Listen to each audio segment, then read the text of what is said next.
In the endless, sun-scorched desert of Lunareth, daylight was a tyrant. The sun beat down with relentless fury, turning the sand into a sea of fire. But when night fell, the desert transformed. The moon rose, a gentle guardian, and under its silver gaze, life returned. This was the world of the Noctari, the children of the night. For centuries, they had survived by traveling only under the moon's watchful eye, folding their woven tents before the first hint of dawn. Their paths were not carved in sand, but written in the stars, ancient constellations invisible to the harsh light of day. Their ruler was Princess Selene, a leader as luminous as her name. She was born during a celestial spectacle, a rare triple moon convergence that bathed the desert in an otherworldly glow.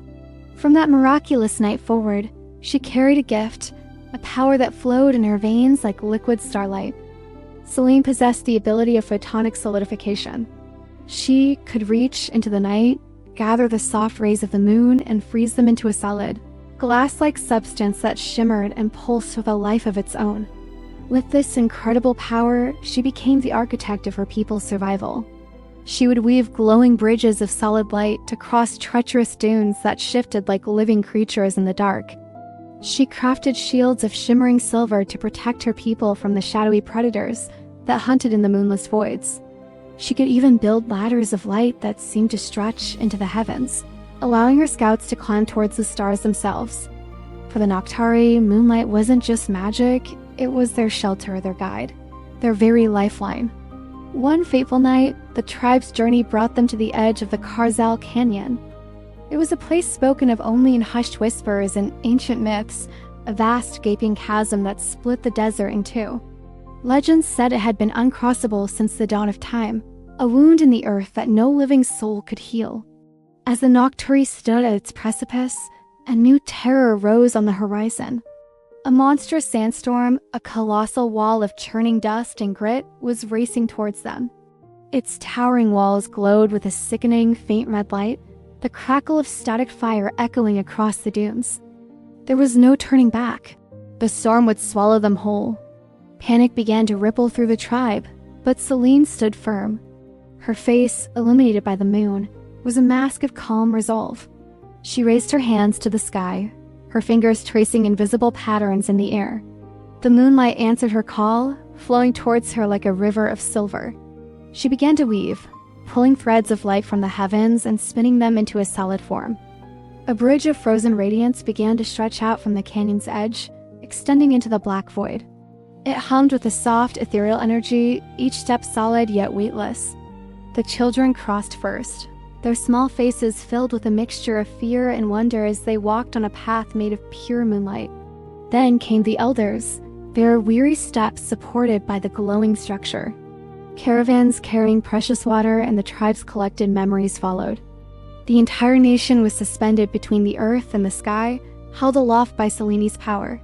But as the last of her people began to cross, a cold dread washed over Selene. Something was terribly wrong. The moonlight in her hands began to flicker, the steady flow of power faltering. She looked at the magnificent bridge and her heart stopped. Hairline cracks like black spiderwebs were racing through the glowing structure. The bridge groaned, a sound of breaking glass and fading light.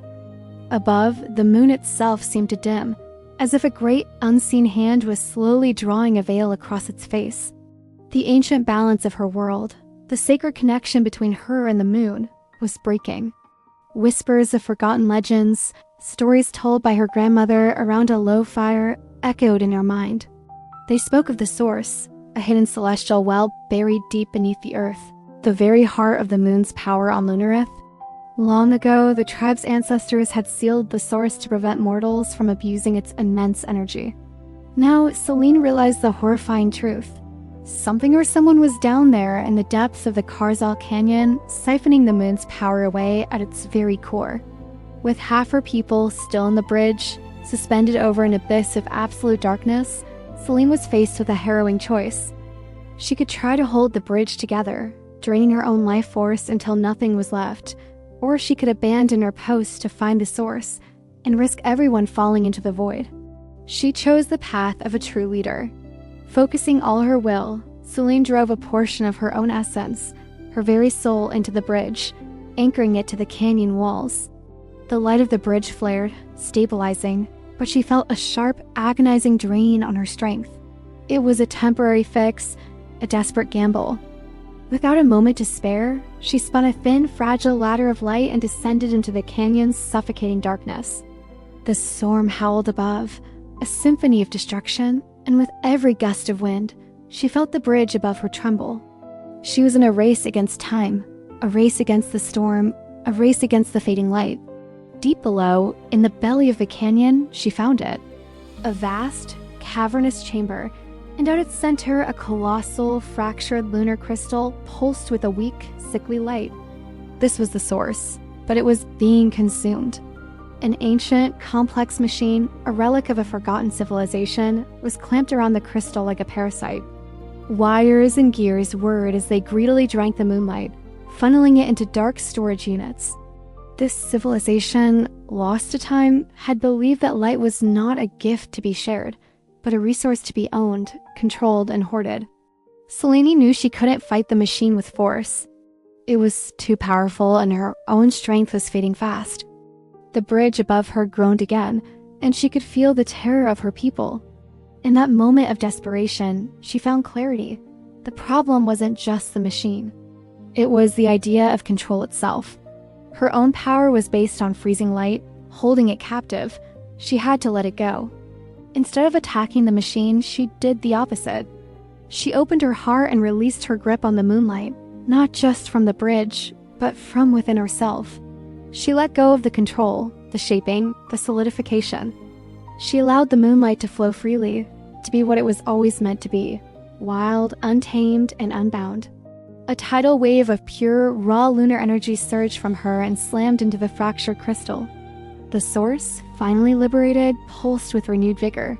The overload was too much for the ancient machine.